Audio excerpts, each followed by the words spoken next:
wabarakatuh. Alhamdulillahi rabbil alamin wal aqibatu lil muttaqin fala udwana illa 'alal zalimin.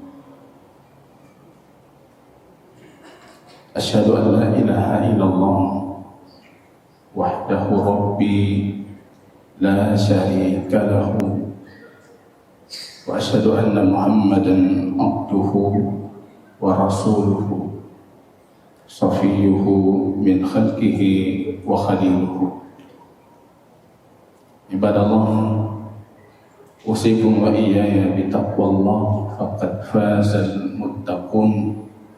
Haitsu yaqulu rabbuna jalla sya'nuhu fi muhkami tanzilihi, ya ayyuhalladzina amanu taqullaha haqqa tuqatih wa la tamutunna illa wa antum muslimun. Kaum muslimin dan muslimat sidang jamaah salat maghrib yang dimuliakan dan diberkahi oleh Allah Subhanahu wa ta'ala. Pujian dan syukur yang tiada henti kita panjatkan kehadiran Rabb kita Allah atas petunjuk, hidayah, inayahnya Allah, kasih sayangnya Allah, cintanya Allah, sehingga kita diberikan taufik oleh Allah bisa hadir dalam majlis ilmu. Kita mengkaji yang disebut oleh para ulama sebagai asyraful ulum, ilmu terbaik, ilmu paling mulia, yaitu ilmu tauhid, ma'rifah haqqillahi 'alal 'abid wa haqqil 'ibadi 'ala rabbil 'ibad. Ilmu kita mengetahui haknya Allah atas hambanya dan haknya hamba atas Rabbnya, yaitu untuk mentauhidkan Allah, dan bagi mereka tidak akan dimasukkan dan diazab di dalam api neraka. Berbahagia kita jamaah kaum muslimin, sebagaimana Imam Ibnu Sirin mengatakan, fatuba lil a'jamiyyin aw li hadisi sinnin. Satu keberuntungan untuk orang ajam non-Arab, remaja yang baru balik, ketika dia diberikan taufik untuk mempelajari akidahnya ahlu sunnah wal jamaah, yang bersumberkan kitab Allah, bersumberkan hadis Habib kita baginda Rasul sallallahu alaihi wasallam. Fatuba lakum ayyuhal jamaah. Keberuntungan untuk kita jamaah kaum muslimin. Yang kita kaji adalah kitab tauhidnya fi dhawi aqidati al-Imam Asy-Syafi'i rahimahullah. Kitab tauhid dan akidah berlandaskan pandangan, tulisan, pernyataan dari al-Imam Asy-Syafi'i rahimahullah ta'ala, dijuluki dengan Nasir as-Sunnah. As-Sunnah dalam terminologi mutaqaddimin para ulama yaitu tauhid dan akidah. Ini penjaganya, penjaga gawang akidah kaum muslimin. Ketika masuk falsafat luar, teologi-teologi luar ke dalam budaya dan akidah Islam, ada Asy-Syafi'i rahimahullah, dijuluki beliau sebagai Nasir as-Sunnah, penjaga gawang sunnah, penjaga gawang akidah yang lurus. Dan saya pastikan semua kita sepakat kalau beliau adalah alim daripada ulama'nya ahlus sunnah wal jamaah. Kaum muslimin yang Allah muliakan, kita membaca di pertemuan terakhir masih seputar hukum kuburan, dan kuburan itu bisa jadi sebab dari awal sebabnya kesyirikan, sebagaimana nanti akan kita bacakan asar dari Al-Imam Ibnu Abbas radhiyallahu ta'ala anhuma. Atau bahkan baginda Rasul menjalan meniup ajal terakhirnya, Rasulullah mengingatkan umatnya, la tatru'uni kama tara'atin nasara Isa ibn Maryam. Jangan kalian berlebihan sepeninggalanku nantinya seperti berlebihannya kaum Nasrani terhadap Isa ibn Maryam. Wala taj'alu qabri wathanan yu'bad. Jangan pernah kalian jadikan kuburku itu sebagai berhala yang disembah selain Allah. Padahal kubur Nabi jamaah, di dalam kubur itu Habib kita Rasulullah, kekasih hati kita. Tapi ketika kubur itu dijadikan sebagai tempat ibadah atau tempat diperuntukkannya ibadah selain Allah, maka itu adalah berhala yang disembah selain Allah. Begitu hadis baginda Rasul. Ada kaum muslimin yang berlebihan dalam tema ini. Al-ghulal, kubur bagi mereka segalanya. Ketika di masjid mereka salat, hati mereka tidak khusyuk. Ketika salatnya dilakukan di kuburan, mereka bisa menangis. Kekhusyukan lahir justru di kuburan. Ada yang lebih parah dari mereka, justru menjadikan yang di dalam kubur itu sebagai objek mereka peruntukan ibadah. Ini jamaah kaum muslimin rahimani wa rahimakumullah. Di sisi yang lain ada juga yang tafrid. Dia tidak peduli dengan kuburan, duduk di atas kuburan, menginjak kuburan, tidak menjaga etika dan adab ketika dia melewati kuburan. Ini pun bukan manhajnya Ahlus Sunnah. Ahlus Sunnah umat pertengahan, tidak berlebihan, tapi juga tidak meremehkan. Maka dalam satu hadis yang kita bacakan kemarin hari, naha Rasulullah an tajassis al-quburi. Ini bagi hadis baginda Rasul. Hadis ini bukan lahir abad 14 Hijriah di Saudi Arabia. Dari dakwahnya Syekh Muhammad bin Abdul Wahab, nggak ada hubungan. Ini jauh ketika baginda Rasul masih hidup, hadis ini beliau tuturkan. Baginda Rasul melarang kuburan itu dikapuri. Kalau bahasa sederhana kita hari ini, disemen. Melarang juga baginda Rasul al-kitabah alaiha, menulis di kuburan. Silahkan Anda terjemahkan, Anda tafsirkan, tapi begitu baginda Rasul bersabda. Kalau ini orang yang berlebihan, Rasul juga mengingatkan, melarang duduk di atas kuburan. Orang yang meremehkan kuburan, wal bina alaiha, dan membangun kuburan. Kemarin hari sudah kita jelaskan rincian dari pandangan para ulama dari 4 madhab. Hampir semua mereka sepakat kalau kuburan itu di atas tanah wakaf, ardun musbilah, maka itu haram dibangun secara mutlak.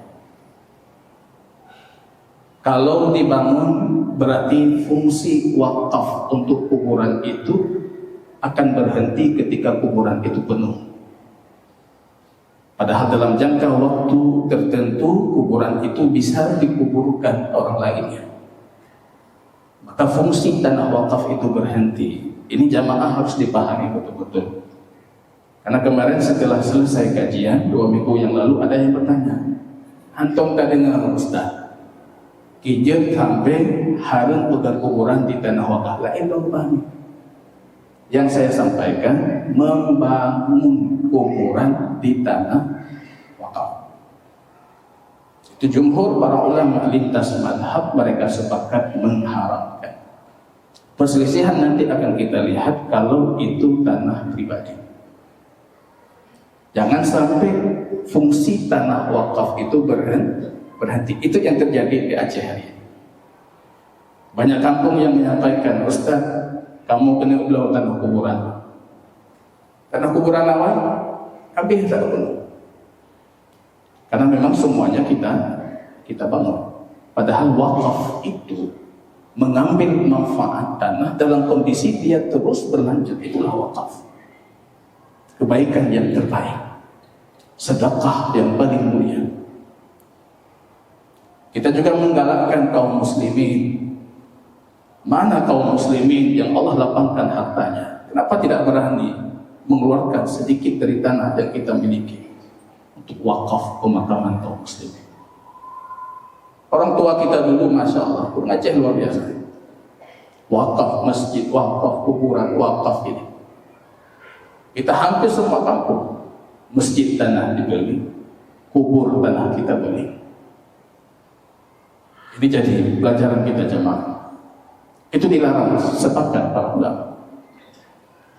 Kemudian yang kedua, kalau membangun kuburan atas asas berbangga-bangga terhadap kuburan dari sisi keindahan, kemewahan kuburan, itu juga para ulama semuanya sepakat itu haram.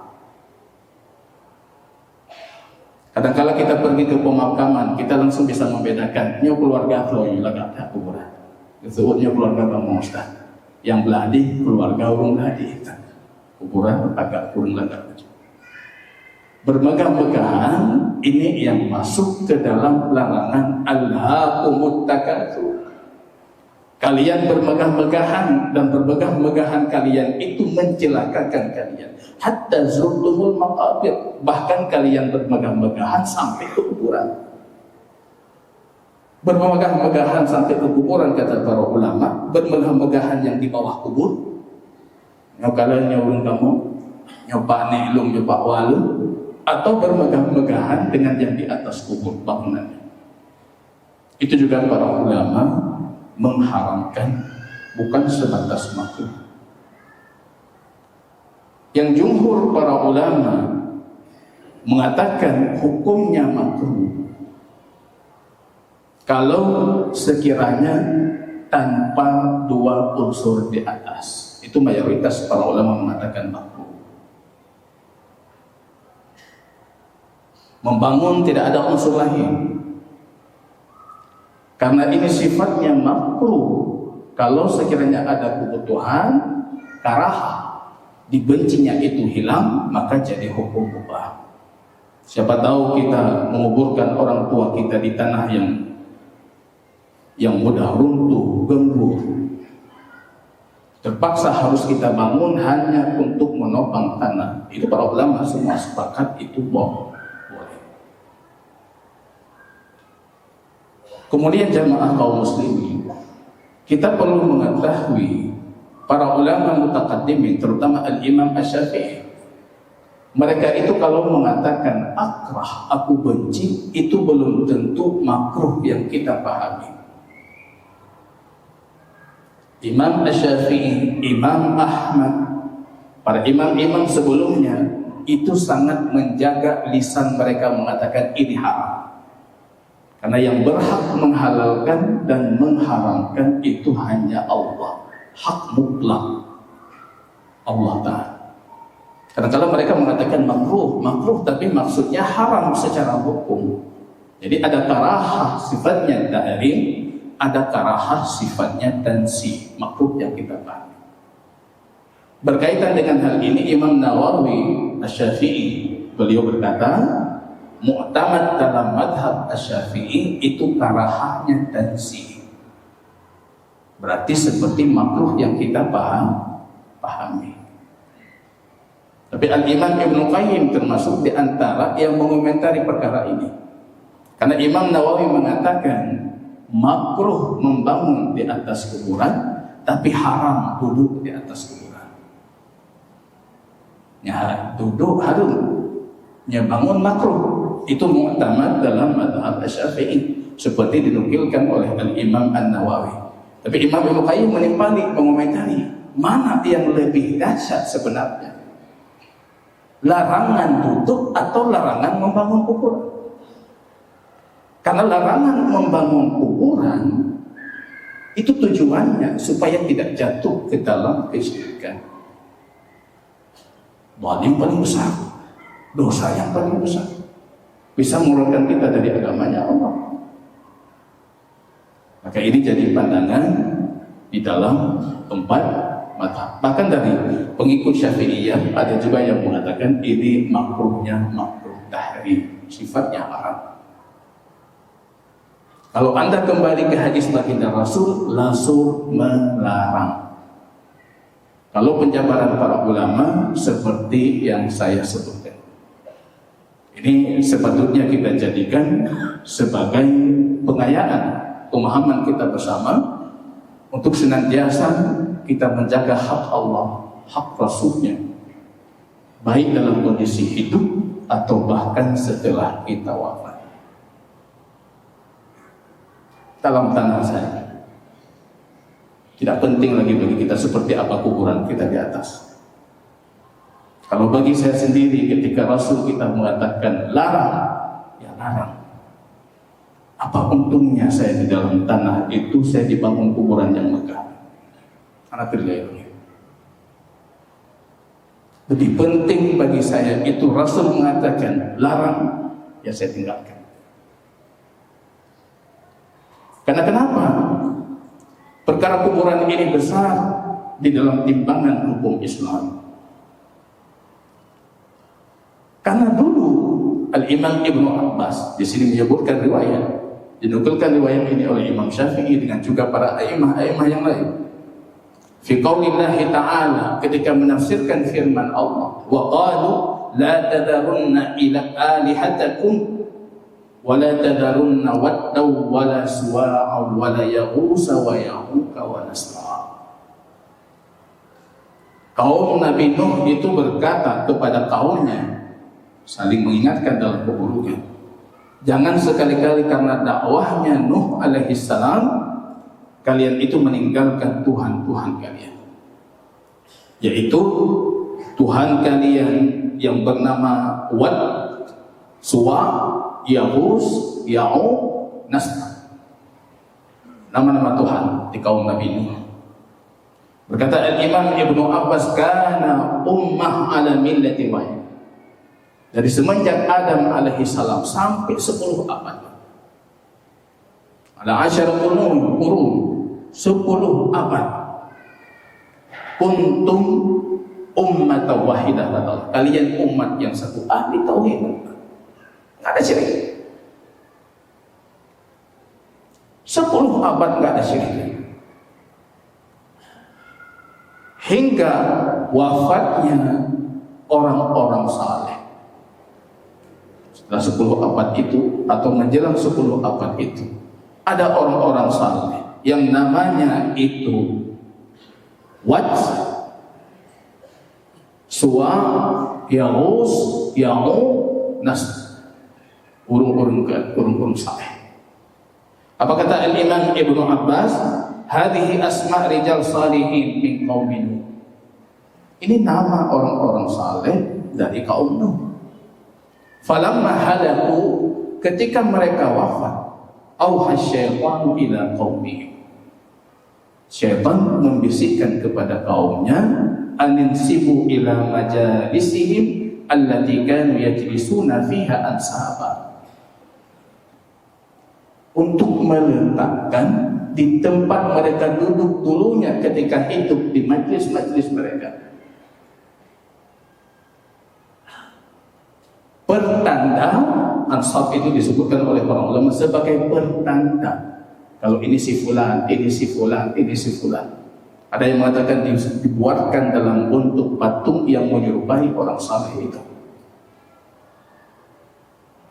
Di awal itu cuma sebatas untuk memotivasi mereka beribadah. Kami nggak menyembah itu. Tapi ketika kami melihat, mengenang mereka itu, lahir motivasi kami beribadah. Pak, makin semangat kamu ibadah. Bagaimana syaitan bermakar, bermain dengan akidah. Syaitan tidak mungkin dia yang buruk itu dinampakkan buruk. Kita nolak. Tapi yang buruk itu dibuat sebagus mungkin supaya kita terima tanpa sadar, kita jatuh dalam keburukan. Itu sumpah syaitan. La uzayyinanna lahum a'malahum. Ya Allah, Engkau laknat aku, Engkau usir aku akan menghiaskan untuk mereka perbuatan buruk mereka. Syirik tapi dinamakan wasilah mendekatkan diri kepada Allah. Tak tanya beda anggupan. Tempel foto ulama di masjid supaya ketika iman kalian kurang, kalian ulama semangat. Itu yang terjadi kepada kaum Nabi. Ini bukan perkataan saya. Ini semua yang saya bacakan perkataan Al-Imam Ibnu Abbas. Falamma halaku awha syaitan ila qaumihim an yansibu ila majalisihim allati kanu yajlisuna fiha ansaba wasammuha bi asma'ihim fa fa'alu wa lam tu'ad. Mereka pertama melakukan cuma sebatas memotivasi ibadah. Pun motivasi. Lama kelamaan ilmu juga belajar tauhid tidak. Akhirnya dari motivasi itu mereka menganggap itu justru yang mendekatkan mereka dengan Allah. Dijadikan patung-patung ini sebagai perantara doa mereka. Diangkat lagi ilmu, berjalan lagi waktu, lahir generasi di belakang mereka. Generasi itu berpikir justru ayah-ayah mereka menyembah patung-patung itu. Dan kebanyakan mereka tetap meyakini patung itu cuma sebagai simbol. Tapi hakikatnya ada jelmaan Tuhan di dalam. Semua ahli syirik di muka bumi syubhatnya sama. Anda jangan berpikir ketika kita di India kok ada orang nyembah monyet. Apa mereka meyakini monyet itu yang menciptakan atau kera itu yang menciptakan langit dan bumi? Tidak. Mereka cuma menganggap itu sebagai media. Orang nyembah patung apapun agamanya, jangan Anda berpikir mereka meyakini patung itu yang menciptakan, bukan. Mereka tetap meyakini kalau di situ ada jelmaan Tuhan mereka. Sama-sama. Ini jamaah kaum muslimin rahimani wa rahimakumullah. Hati-hati dengan makar syaitan. Dibuka bagi kita celah sedikit, baju. Makanya di pertemuan sebelumnya itu sudah kami jelaskan bagaimana hakikat kuburan yang seharusnya berdasarkan Al-Quran dan hadisnya baginda Rasulullah Sallallahu Alaihi Wasallam. Wa qala ghairu wahidin minas salaf. Kalau tadi pernyataan Al-Imam Ibnu Abbas, kalau kita lihat banyak dari generasi para ulama mutaqaddimin yang mengatakan lamma matu aqafu ala quburihim. Ketika mereka wafat orang saleh itu, mereka mulai beriktikaf di kubur-kubur mereka. Ibadahnya bukan lagi di tempat ibadah seharusnya, tapi justru di kuburan. Summa sawwaru tamasilahum. Pertama mereka tidak membuat patung, tapi cuma menggambar bentuk-bentuk para ulama yang sudah wafat itu. Dimulai pun ditulis ibu kaya tungku fulan. Ketika generasi itu hampir habis, mereka berpikir ini kalau cuma sebatas nama, kenangan tentang orangnya akan pudar hilang. Berarti kita gambar. Kayak gambar apa?